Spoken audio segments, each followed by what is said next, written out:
A century ago, crude oil was the most valuable substance on the planet. But how have the likes of diamonds, gold, and platinum fared?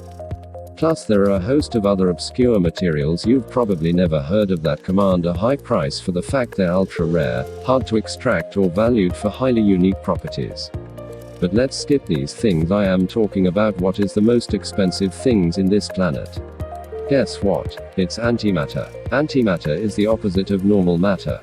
More specifically, the subatomic particles of antimatter have properties opposite those of normal matter.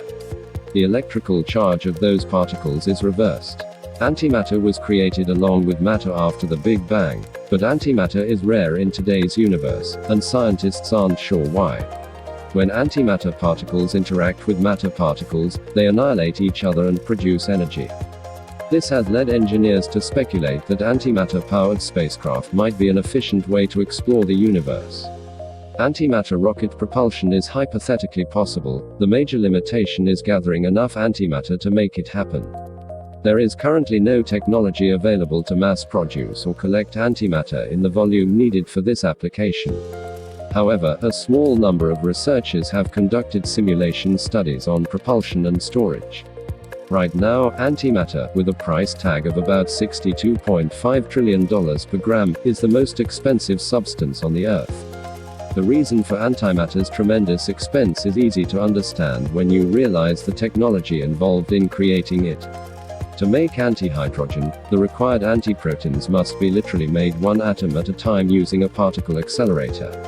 The CERN Super Collider is the most complex piece of machinery ever constructed by humans.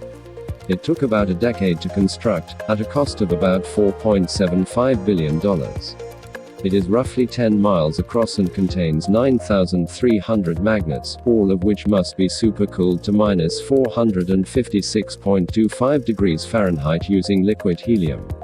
For the collision to occur, the particles are accelerated to 99.99% of the speed of light, which requires an incredible 120 megawatts of electric power, enough to power a large city.